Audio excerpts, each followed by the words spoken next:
Welcome back to the show. I'm your host, Phil Risher, and on today's episode, we are talking about building your business to sell with one of my favorite authors, John Warrillow.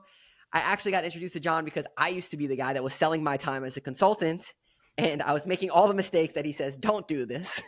And I read your books. I'm like, man, this just changed my life. So thanks so much for joining us. Oh, man, that's great to hear, Phil. Pleasure. Yeah, for sure. So John, best-selling author, two of my favorite books, Built to Sell and The Automatic Customer, also founder of the Value Builder System and podcast host of the Built to Sell Radio.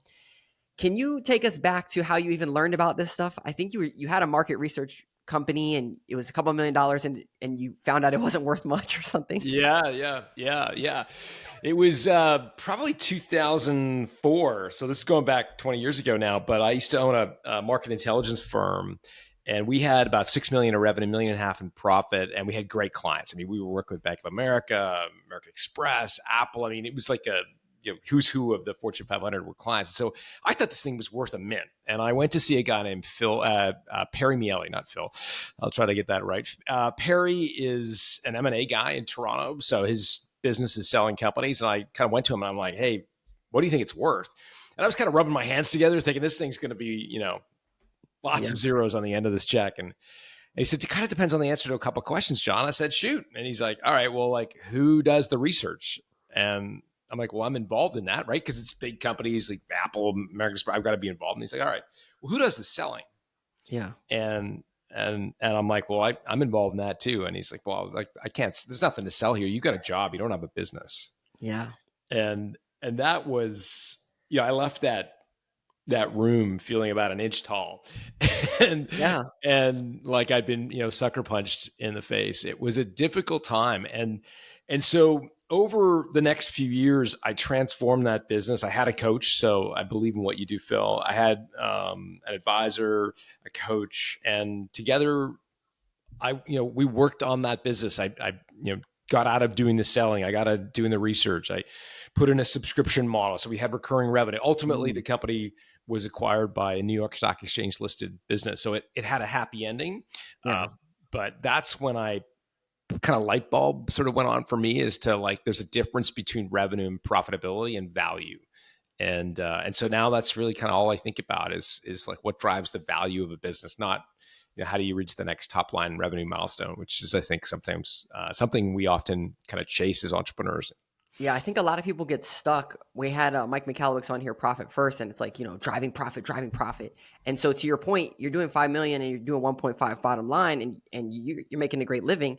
But then how did you make the decision of, okay, I need to take 100,000 out here and hire a GM. I need to take a 200,000 out here and allocate that towards sales. Was it that easy, or how did you go through that process to come up with, well, I'm going to take a hit here, but it's going to make my business more valuable in the long run? How did you come to that? Yeah, it really comes down to figuring out your end game. So, I think every entrepreneur needs an end game. Like, what's the long-term vision? And I think once you're really clear on the end game, and by the way, that could be passing your business on to your kids. It could be bringing in a management team. Could be going out boots first and, like not actually selling, but dying in the job, which I wouldn't recommend, but then still some people do that. Or, selling your business. There's a lot of private equity companies right now rolling up various trades. So that's another option, a strategic acquisition. But like, I think it's important to know your end game. And for me, I got really clear on my end game. My end game was to leave Toronto. I live at the time in a very cold, blustery, wintry place that's crappy 6 months of the year. And my wife and I we had 2 kids at the time. We still have 2 kids, but they were young at the time, very young. And we decided that we wanted to live somewhere else. We wanted to try living in Europe. And to do that, we decided we needed to sell my company. And that's when I went to see Perry. So for me, it was triggered by my end game. And I think until you start thinking about your end game, you're just kind of like juggling the plates, right? Like you're chasing revenue, chasing the next client, making sure they're happy. Oh, we got some profit. I can get a new truck, whatever. Like it's very day to day. But I encourage entrepreneurs to really think about, okay, what's the end? What am I chasing? And when you start to think about that, it really opens up a new way of thinking. And you start to think about, okay, well, if my end game, for example, is to sell to a private equity group, like, okay, great. So then what do I need to do now in order to make myself irresistible to the next PE company that's doing a roll up in my industry? if my end game is to pass it on to my kids, which is totally legitimate, like what do I need to do to make sure that my kids don't struggle when I am passing it over to Right. them? And so it's like figuring out your end game, I think, is a big deal.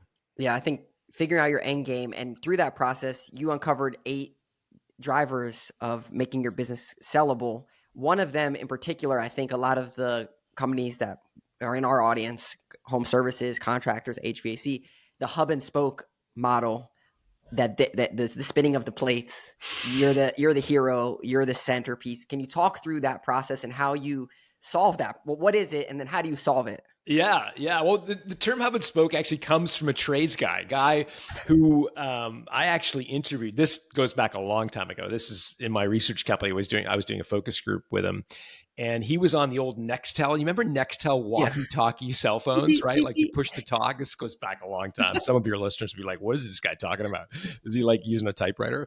But in any event, push to talk was a thing, right? Yeah. And so he described his business model. I said, kind of what, like visually, if you had to like paint a picture of what you do every day, what does your company look like, and how would it feel to somebody who works in your company? And he said, well, for me, it's like a wheel, right? Like I'm a hub, right? And all of the spokes come into me, right? So my Mm. trades come into me.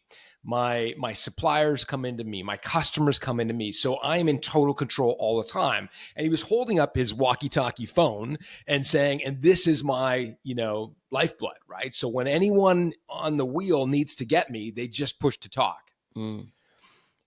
And what he was describing was an incredibly efficient business, right? I mean, this thing ran like clockwork, and it was totally worthless, Mm. right? Because the moment he's out, whether it's vacation or he's sick or whatever, the business collapses. Right. And so that's the hub and spoke manager, right? Where everything comes through the hub. Like if you've ever tried to fly through O'Hare on a snow day, you know that the entire transportation system falls apart when there's snow in Chicago, right? Because it's a disaster. So that's something that really acquirers are going to look at. And it drags down the value of the most successful businesses. The most profitable businesses are also oftentimes unsellable because the manager is a hub and spoke owner.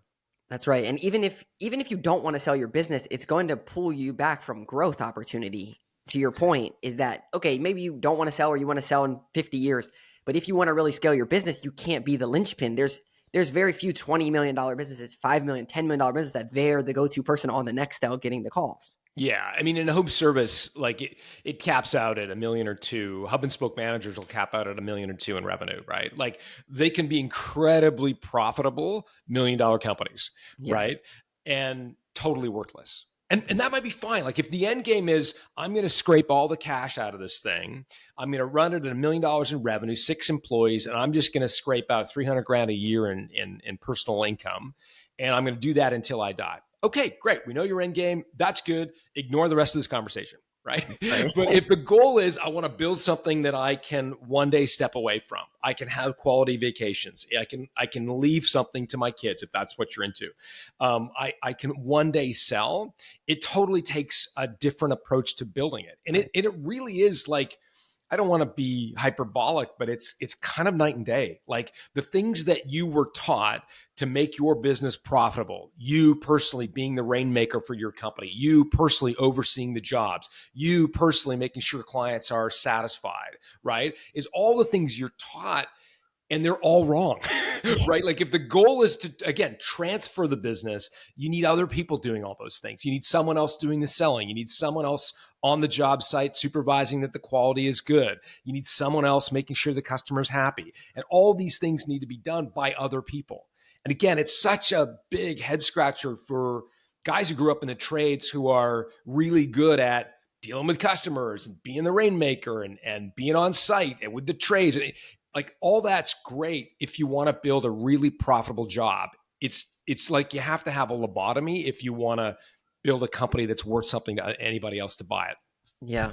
You hit the nail on the head. You definitely know the audience. That's exactly, they're all shaking their heads because I'm shaking my head like yes, yes, yes, yes. Okay, so they're $1 million and they want to go to $5 million, and they're exactly what you're saying. They're running the sales, they're doing the production, all that stuff. where do they start? Do they hire a production manager who oversees production? Do they hire a sales manager? Do they pick what they like and what they don't like? How do they begin that process of delegation and growth?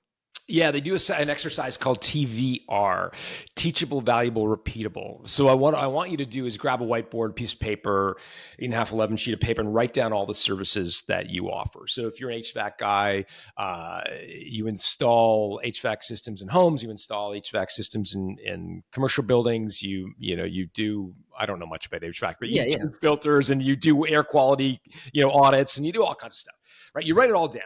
And then you rate all those things on the degree to which they're teachable to employees. Mm. Give them a score of 0 to 10. The next is you look at how valuable they are in the eyes of customers. And so if it's a commodity, like there are 100 other HVAC companies that do exactly the same thing, give it a 0. Right? Versus if you've got a little niche and you're known as the guy or gal in town that can do that better than anybody else, give it a 10. That's value. And then repeatable is the degree to which customers have a repeatable need for that service. So like installing an HVAC system in a commercial building is a 0, right? Like hopefully that lasts for 25 years, right? Yes. But a service contract on that HVAC system would be a 10 because customers need that on a recurring basis, right? So you're just going to write down all your services down the left-hand side of the whiteboard or the sheet of paper and then score each one on teachable, valuable, repeatable. And then you're going to get a score out of 30 if you give a score of 10 on each of those attributes. And the first thing I want you to do is look at which of those offerings scores the highest. And then ask yourself, okay, could I build a business on that attribute? Now, here's what's going to happen when you do that. Most people who do that will find that there's a really difficult tension between what is most teachable and what is most valuable in the eyes of customers, the least commoditized thing you do, right? Like those two things compete with each other, right? So the high teachable stuff, like residential, changing the filters on a service contract in a residential deal in an HVAC company, right? Like you could teach a monkey to do that, right? But the installation of the system is much, much more difficult to teach. But the opposite is true of value, right? Yes. There's a lot of commoditized people. So what I want you to do is take the thing that's teachable and make it unique. Let me say that again. Take the thing that's teachable and differentiate it. Improve your score on value, make it less commoditized by effectively productizing it, making it look like a thing that you own. So instead of just offering generic HVAC service contracts, which are a dime a dozen, every HVAC company does it, have the 5-step home air quality system, right? Where you come in, it's your brand, it's your system. You are providing it in a unique way. You name each step and it's branded you. So all of a sudden you've differentiated what you offer, but it's still teachable to employees. I love that. So that's what I would recommend doing before you go hire somebody and start buying Google AdWords or optimizing your site for search. Start by doing your TVR. Yeah, I think there's a huge component here in productizing your service and branding it to your company that a lot of people miss. They're competing on, well, we do HVAC filters better, or we install better, or our price is lower, when it's not. Like, we have a comfort package that's a 10-step package that we offer. We come in and we implement this system in your business or in your home, whatever that is.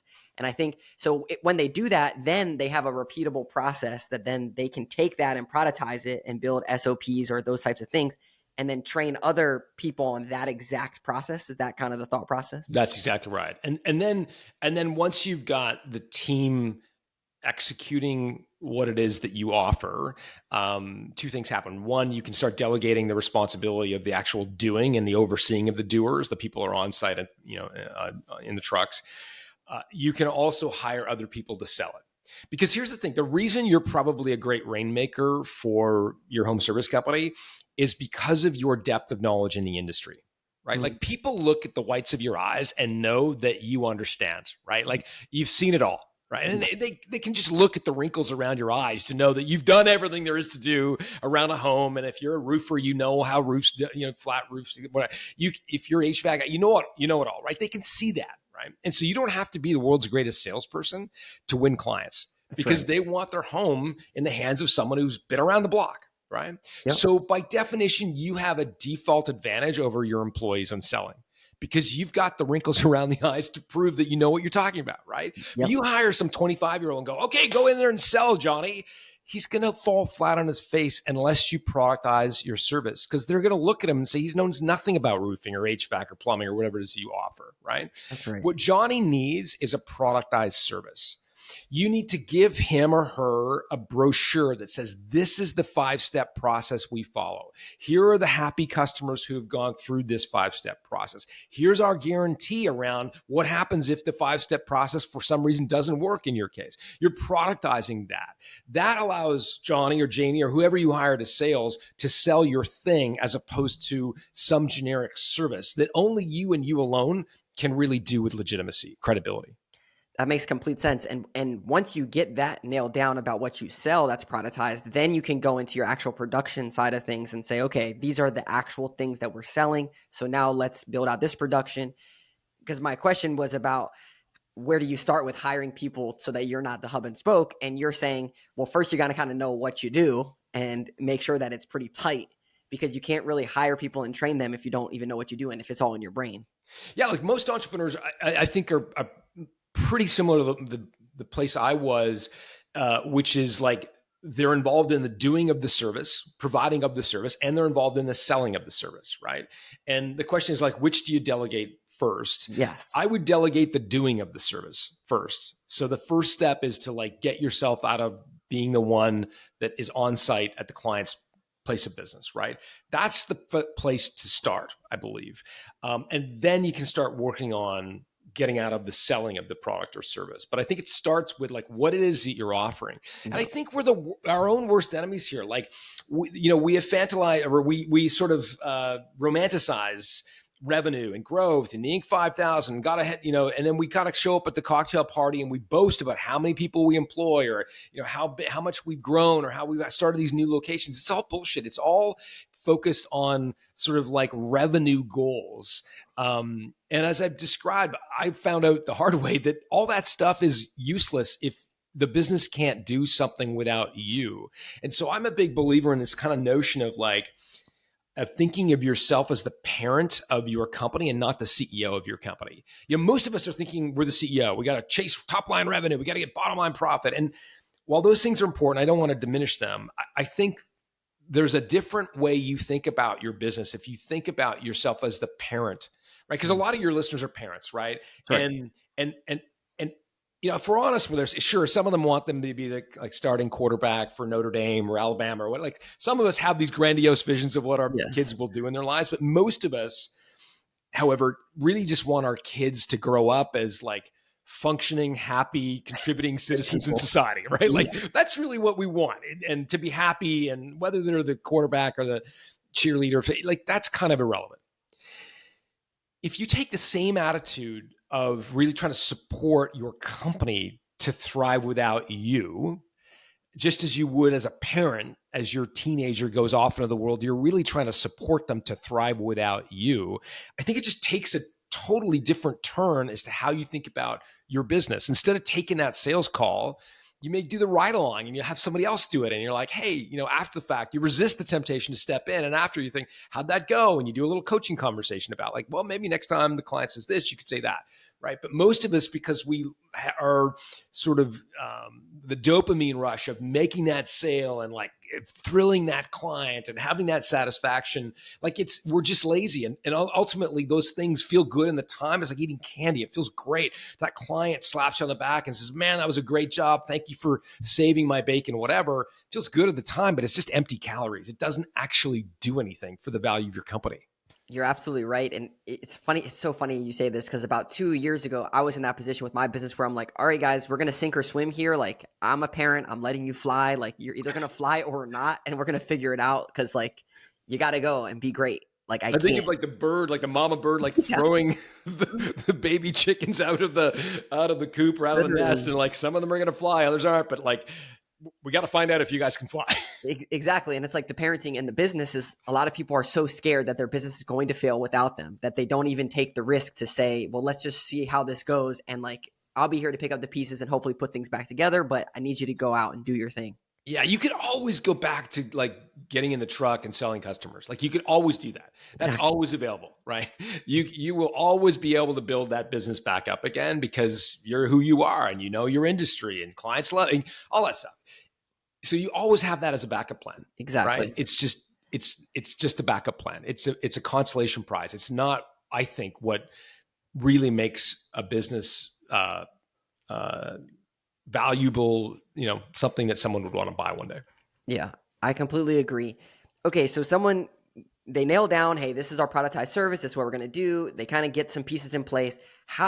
What's it? Have you seen a good way to document SOPs and processes in businesses, or how they should have things structured? Some of these people are they have technicians out on the truck. They have CSRs in the office answering phones. There's a lot of moving parts. Is there an efficient way to maybe document processes that are productized at that point?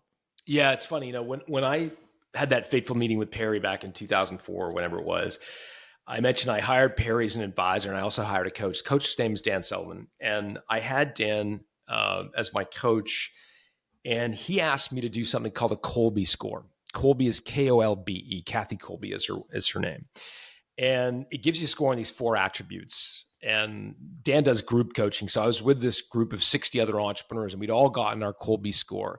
First attribute is fact finder, the degree to which you need kind of information before making a decision. The second one is called follow through, which is the inclination to create process, standard operating procedures, checklists. Third is quick start, which is like the idea, like coming up with new ideas, being good with clients, being good solving problems in the moment. And then fourth is implementer, meaning you're good with your hands. You can make 3D models. My guess is a lot of the people listening to this are really high implementer scores. So Dan, has us all do this Kolbe score. It's a personality test, and he has us kind of raise our hand. He says, "Look, it's out of interest. Did anybody score 7 or higher?" So the scale is 0 to 10. Anyone who's a 7 plus is an initiator in that behavior. It means you're like inclined to do that naturally. And he has us all kind of raise our hand, and he says, "Anybody in the room a 7 plus on Quick Start?" And there's like 60 entrepreneurs in the room, Phil, and like every hand goes in the air. And he's like, "All right, out of interest, did anyone score lower than a 4 on follow through?" Right? This is the inclination to create standard operating procedures, checklists, process. And again, literally every hand goes in the room, Yep. right? Up, right? And what I'd learned that day, again, this goes back 20 years now, but what I learned was that most founders need process the most and are least inclined to create them. I completely And agree.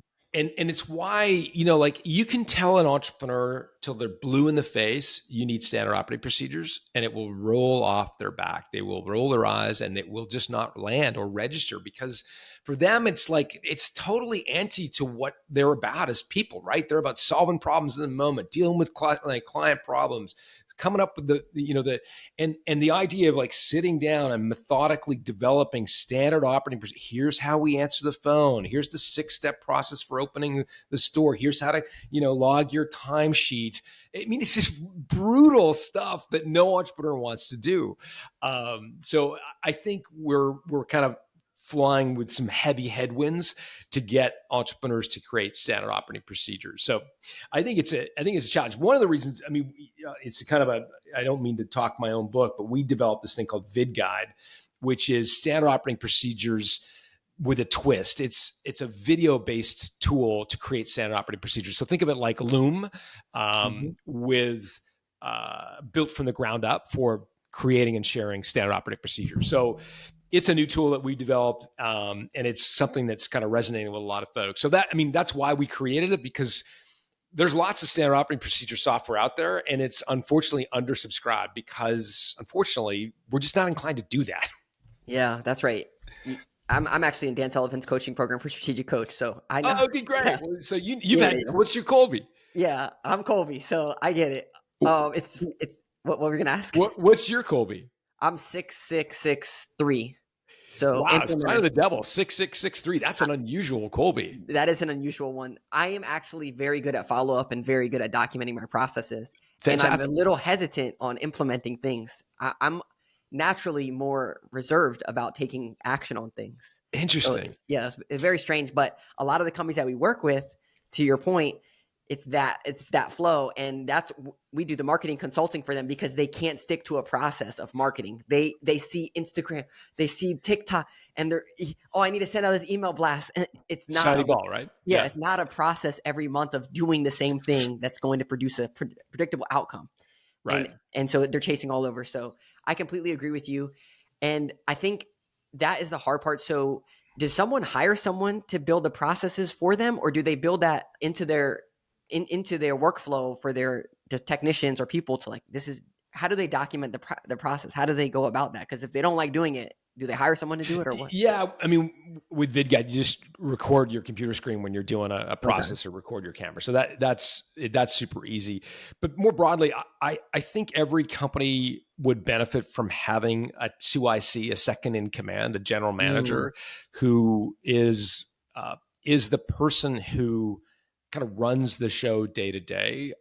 Gino Wickman, EOS, calls this an integrator, and yes. he separates the role of visionary and integrator. So I think, once you get to $1 million or $2 million in revenue, it's probably a good idea to have somebody who has a different skill set than you running the day to day, right? So you carve off the role of visionary, just defining what your company stands for in the marketplace, heavy emphasis on like marketing. You separate the role of actually doing the doing. So the integrator in Gino Wickman's sort of language Yes. would be the person who kind of makes sure that the trains run on time, and that the trucks have fuel in them, and that the timesheets are up to date. And I'm trivializing the role because it can be much more than that. But That's right. I do think separating those roles when you can afford it makes a ton of sense. Yeah, and I think back to the sellable side of things is when you have that piece, yes, it's going to help you grow your business. It's going to alleviate a lot of stress off of your plate. It's going to give you a quality business, but it's also when someone's going to look at buying your business, they want to make sure that someone's going to be there to run the business on a day to day, because they don't know about HVAC. They probably don't, especially if it's $5-6 million business. And so, to your point, by having those processes in place, it's going to be way more attractive down the line. Yeah. Yeah. No, for sure.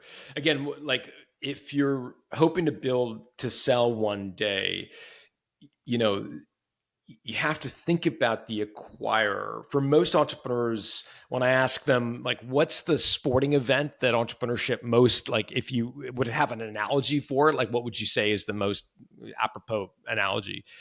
And most of them use the marathon, right? Like it's a long-term slog, not pretty at times, and they think of selling or transitioning their company as the finish line, right? Like they're going to just kind of will themselves across the finish line, and like collapse into a puddle at the end of the 26.2 miles.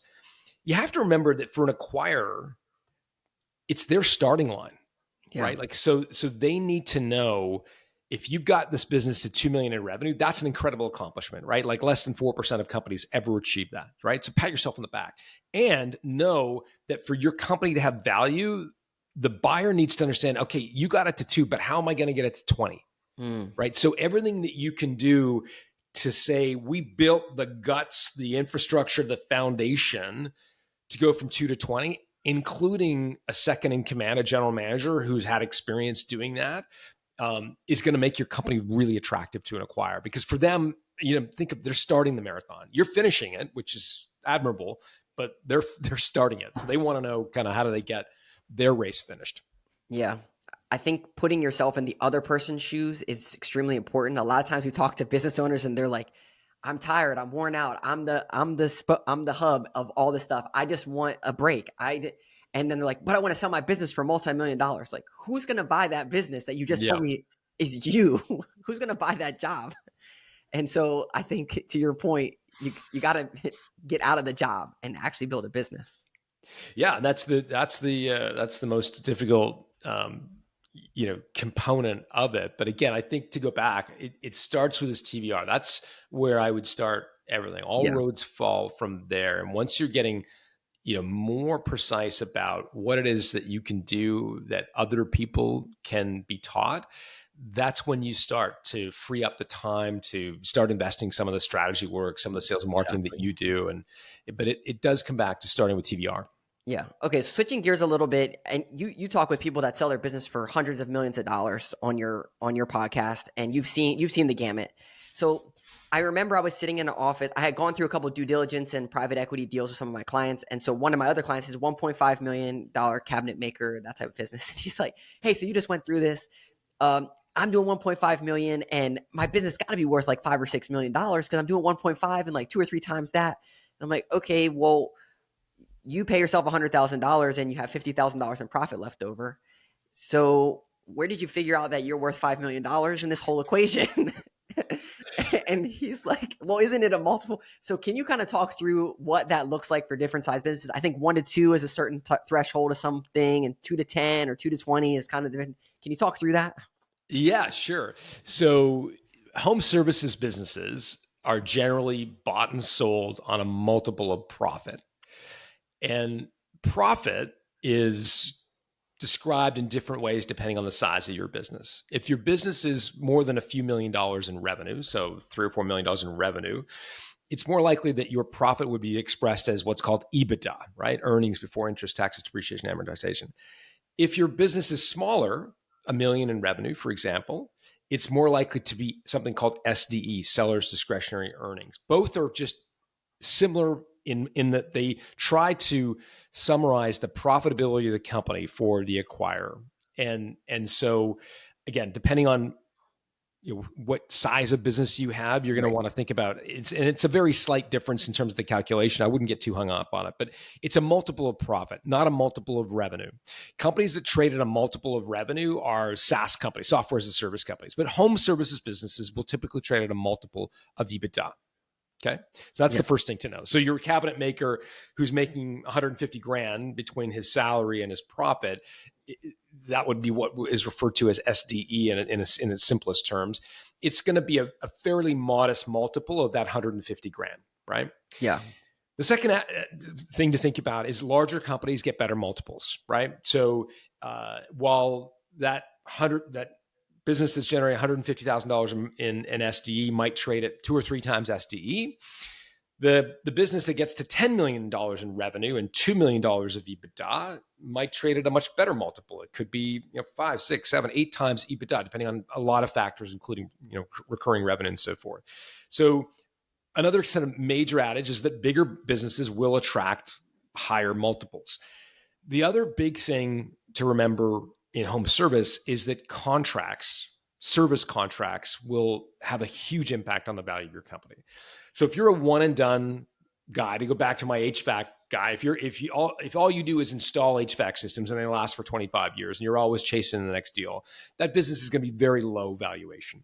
Okay. Because an acquirer is going to realistically say, well, there's nothing here to buy, really. They've got to chase revenue. Whereas if you've got a $10 million book of recurring contracts where homeowners pay you $300 a year to manage their furnace, that's worth a mint.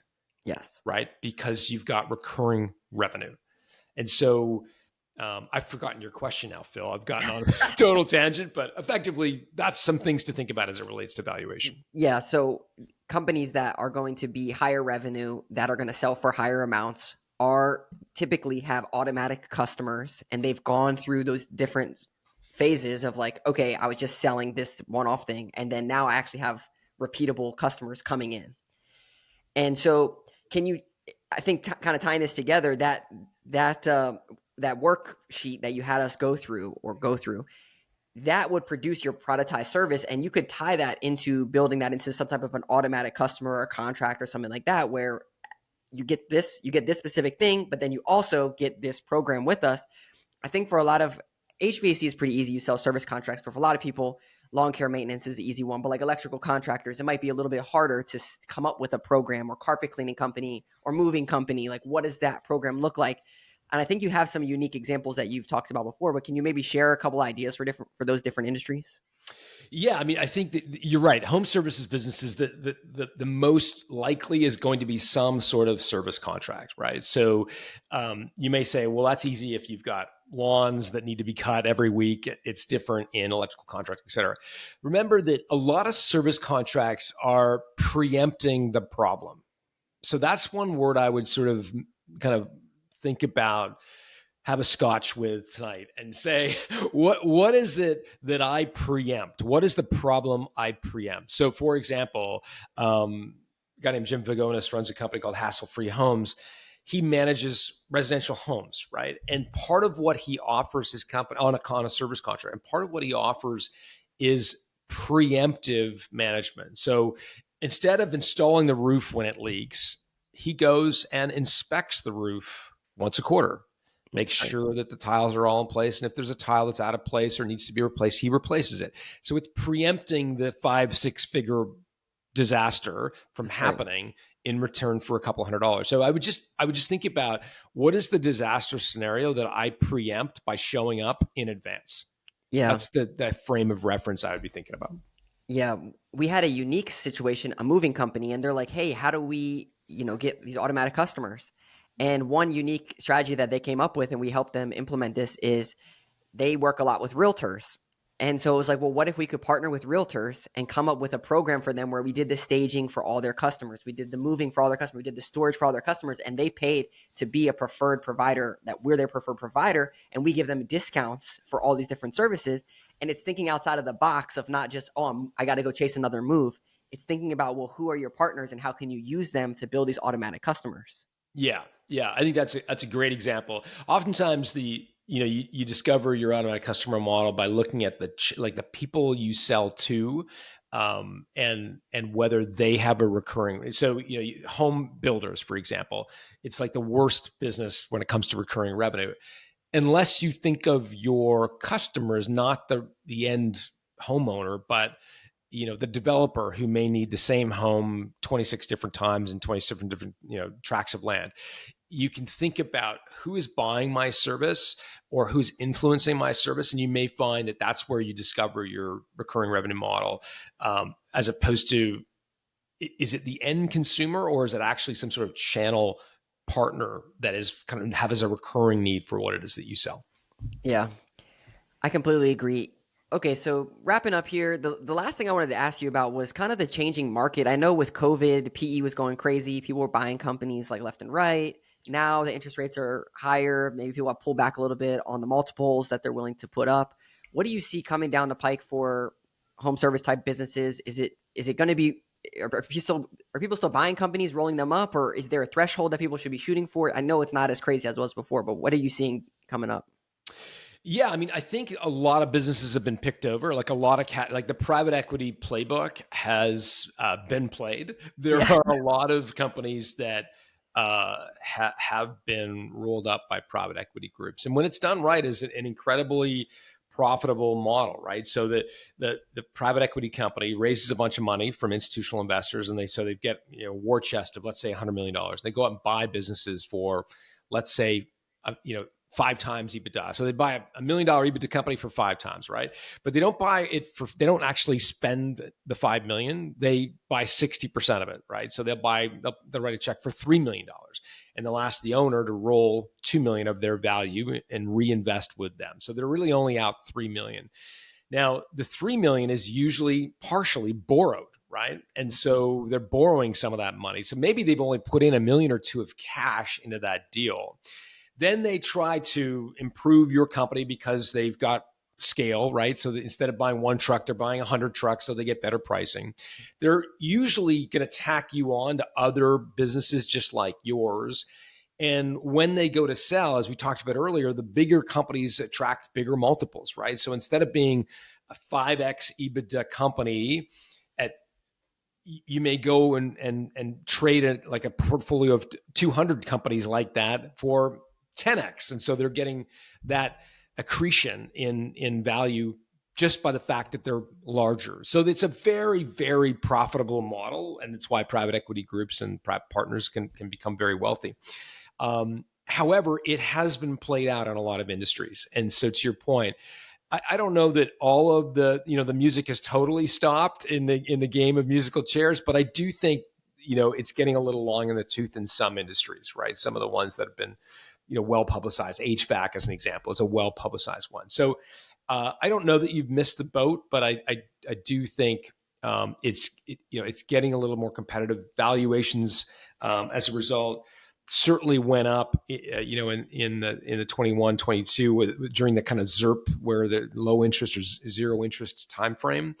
Now interest rates have gone up so much that the business model has changed. It's harder for private equity companies to run the same playbook and get the same returns. As a result, they have to buy the businesses for a lower multiple. So while you may have seen companies in your industry trading at higher multiples in 2022, I would expect them to have come back to earth a little bit in 2024. I don't have a crystal ball. I don't know Yeah. where it's going, but that's just a bit of the landscape. Yeah. I think what it boils down to, the whole built to sell, and I think you do a good job articulating this in the book, is that whether you want to sell or not, I think we all get into business because we have the dream of freedom of time, freedom of money, freedom of doing what we love and what we enjoy. And a lot of times people end up in the entrepreneurial jail of like, Yeah. I got into doing all this stuff and now I'm stuck at a job with all this weight on my shoulders and I'm responsible for all these people. And this is not what I signed up for. And to your point of building a business to sell doesn't mean you have to sell, but it's building something that you actually enjoy working on. And I think that's what it comes down to. Yeah. I mean, entrepreneurs in general, home service guys in particular, the ones I've met, it's like freedom is their highest value, right? Like of all of the value you talk about any other, but like, don't tell me what to do. Like freedom is like my highest aspirational value. And to your point, if you build a company that is dependent on you in the hub and spoke mind, you are trapped. You are totally trapped. You're at the beck and call of your clients. You're at the whim of your employees, your supply. I mean, you have no freedom. In fact, you could make a case that the guy or gal who you pay hourly has way more freedom than you do. Because at 5 o'clock at night, they check out, man. They're fishing. They're on the weekend. They're enjoying their family. They're having a great time, right? While you're dealing with that disgruntled client that you screwed up the job because you like.